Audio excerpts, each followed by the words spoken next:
A former St. Francis County Sheriff's deputy will return to the job tomorrow, but before his first day back, Sheriff Bobby May faced intense questioning about the decision to rehire Deputy Trey Bynum. Residents say Bynum was involved in the death of a teenager in 2024. Action News 5's Michaela Redman reports. Family members of Trip Brazil say there was no transparency from Sheriff Bobby May. The heated discussion inside the St. Francis County Courthouse left many residents with more questions than answers. Trey Bynum, a good guy, a decent, good man who has been persecuted beyond persecution by liars. St. Francis County Sheriff Bobby May says Deputy Trey Bynum, who has now been rehired, was cleared by the Arkansas State Police, who launched an investigation after 15-year-old Trip Brazil died.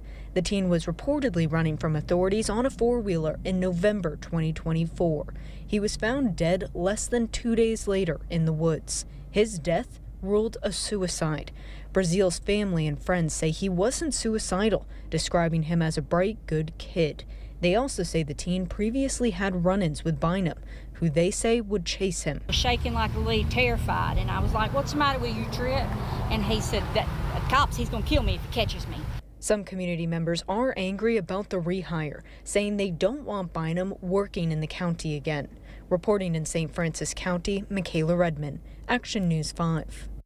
Now, Bynum says he left the sheriff's office to work for Marion Police to protect his family, but he was fired from that force last month after city officials say they found discrepancies in his work history.